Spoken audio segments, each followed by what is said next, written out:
नमस्कार, आदाब। मैं हूं आपके साथ निखत अली।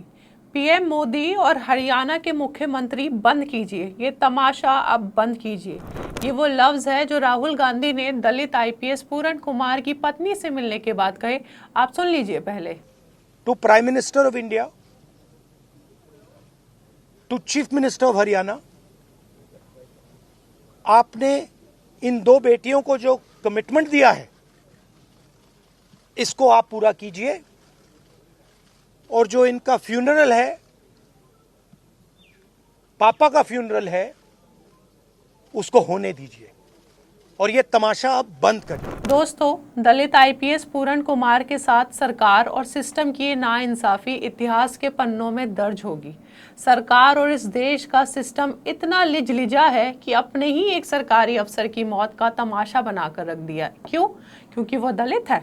7 अक्टूबर को दलित आईपीएस पूरण कुमार अपने साथ हो रहे जाति भेदभाव के चलते जान दे देते हैं और 8 दिन से आईपीएस पूरण कुमार का देह मुर्दा घर में कफन में लिपटा हुआ है। और इतने बड़े गम के बाद भी पत्नी अमनीत कुमार, जो खुद भी एक आईएएस हैं, इस देश के सड़ चुके सिस्टम से पति को इंसाफ और इज्जत दिलाने की लड़ाई लड़ रही हैं। वो इज्जत जिसके खातिर उनके पति आईपीएस पूरण कुमार अपनी जान तक दे देते हैं। पत्नी अमनीत कुमार इंसाफ और इज्जत के साथ पति को विदा करना चाहती हैं, लेकिन सरकार को इस बात की शर्म तक नहीं है कि आईपीएस का देह 8 दिनों से मुर्दा घर में है। पत्नी सिर्फ इंसाफ मांग रही है, लेकिन इस देश में दलितों को इंसाफ मिलना इतना आसान नहीं, चाहे आप आईएएस हो या आईपीएस। अमनीत कुमार की इस इंसाफ की लड़ाई में देश भर से नेता उनसे मिलने पहुंच रहे हैं। पति को इंसाफ दिलाने की जंग में कांग्रेस नेता राहुल गांधी भी उनसे मिले। मंगलवार को राहुल गांधी आईपीएस पूरण कुमार की पत्नी अमनीत कुमार से मिले और कहा, जाहिर है आईपीएस पूरण कुमार के साथ 10-15 दिनों से नहीं बल्कि सालों से जाति के आधार पर भेदभाव हो रहा है। और ये सिर्फ एक परिवार का नहीं, देश के करोड़ों दलित भाई बहनों का मामला है, जिन्हें गलत मैसेज जा रहा है कि आप कितने भी पढ़े लिखे हो, अगर आप दलित हैं तो आपको दबाया जा सकता है, आपको कुचला जा सकता है। आप सुनिए। दलित कपल है और ये बिल्कुल क्लियर है कि 10-15 दिन से नहीं, 6-7 मतलब सालों से सिस्टमैटिक डिस्क्रिमिनेशन हो रहा है। इस अफसर को डिमोरलाइज करने के लिए, करियर डैमेज करने के लिए, रेप्यूटेशन डैमेज करने के लिए सिस्टमैटिकली दूसरे अफसर काम कर रहे थे। तो ये सिर्फ एक परिवार का मामला नहीं है, देश में करोड़ों दलित भाई बहन हैं,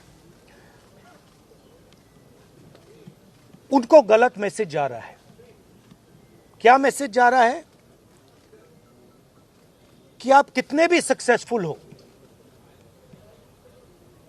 कितने भी इंटेलिजेंट हो, कितने भी कैपेबल हो, अगर आप दलित हो, आपको दबाया जा सकता है, आपको कुचला जा सकता है, आपको फेंका जा सकता है और ये हमारे लिए एक्सेप्टेबल नहीं है। राहुल गांधी यही नहीं रुके, उन्होंने विपक्ष का नेता होने के नाते कहा, मैं देश के प्रधानमंत्री और हरियाणा के मुख्यमंत्री को कहता हूं कि आईपीएस की दोनों बेटियों और पत्नी को इंसाफ दीजिए, जल्द से जल्द उनका अंतिम संस्कार करवाइए और दोषियों को सजा दीजिए।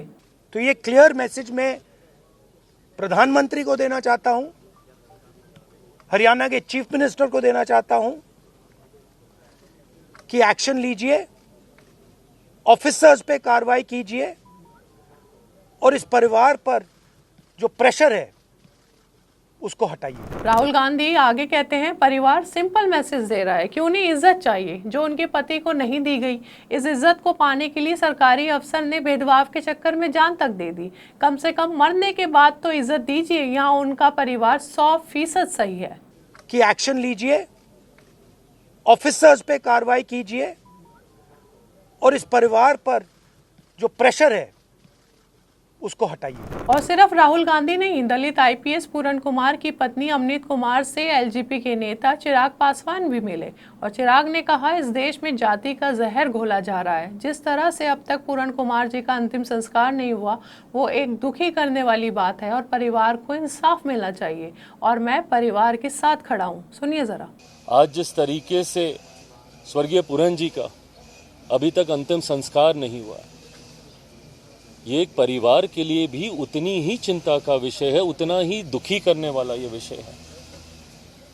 ऐसे में परिवार को मैं ये विश्वास दिलाता हूं सरकार की तरफ से कि जो मांग परिवार की है उसको जल्द पूरा किया जाएगा और साथ ही में इसके माध्यम से ये संदेश समाज में जाना चाहिए।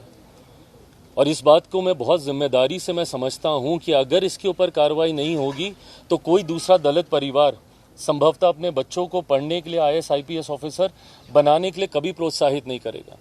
कोई गरीब दलित परिवार कभी मुख्य धारा के साथ जुड़ने की सोच नहीं रखेगा अगर इस परिवार को न्याय नहीं मिला। इस परिवार को न्याय मिलेगा, ये मैं विश्वास दिलाता हूं। भीम आर्मी चीफ के नेता चंद्रशेखर आजाद ने भी पत्नी अमनीत कुमार से मिलकर देश में चल रही जाति भेदभाव पर सवाल उठाया और इंसाफ के लिए आवाज उठाई। एक ईमानदार आदमी जिसके ऊपर इतना बड़ा एलिगेशन लगाया गया और एक कमेटी बना के जो है उस एलिगेशन को प्रूव करने की कोशिश की गई, शायद इस बात के भार को वो नहीं सह पाए, वरना जीवन सबके लिए जरूरी है। उन्होंने इसलिए कदम उठाया, उन्हें लगा कि उनको जीते जी न्याय नहीं मिलेगा, लेकिन मरने के बाद शायद पुलिस, प्रशासन, सरकार और मेरा समाज मेरी बात को सुनेगा।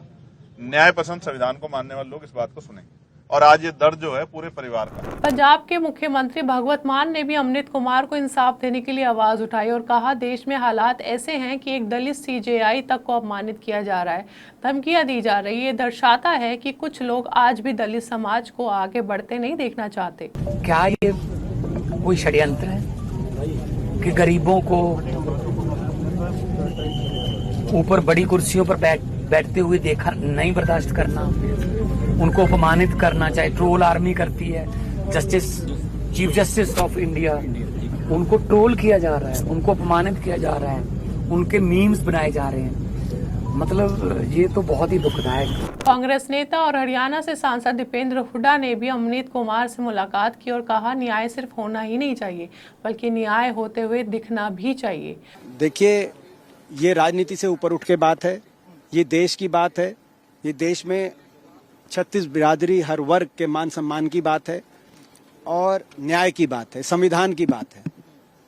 हर देशवासी टकटकी लगाए सरकार की तरफ देख रहा है कि सरकार न्याय दे और न्याय तब होगा जब निष्पक्ष जांच होगी और दोषियों को सजा मिलेगी। अमनीत कुमार को मिलने वाले समर्थन की फहरिस्त लंबी है। हरियाणा कैबिनेट में ऊर्जा मंत्री अनिल विज, केंद्रीय मंत्री रामदास अठावले, तेलंगाना के उप मुख्यमंत्री भट्टी विक्रमार्का, हरियाणा के राज्यपाल असीम गोस्वामी, पूर्व सांसद विजेंद्र सिंह, जेजेपी नेता अजय चौटाला। लेकिन इन नामों में एक नाम जो इस देश की सर्वोच्च गद्दी पर बैठे हैं, यानी प्रधानमंत्री मोदी। उनकी तरफ से आईपीएस वाई पूरण कुमार के लिए ना तो एक ट्वीट आया और ना ही मोदी जी ने अमनीत कुमार से मिलने का ऐलान किया। एक सरकारी अफसर जो सिस्टम के अंदर चल रहे जाति भेदभाव के चलते जान दे देते हैं, उनके लिए मोदी जी एक ट्वीट भी नहीं कर सके। अमनीत कुमार को इंसाफ दिलाने की इस जंग में आप भी अपनी आवाज उठाते रहिए और अपनी राय हमें कमेंट बॉक्स में बताइए और हमारे चैनल आर्टिकल 19 इंडिया को सब्सक्राइब कीजिए और बेल आइकन को प्रेस कीजिए ताकि हमसे आने वाली हर खबर आपके पास फौरन पहुंचे। चलिए इजाजत दीजिए, शुक्रिया।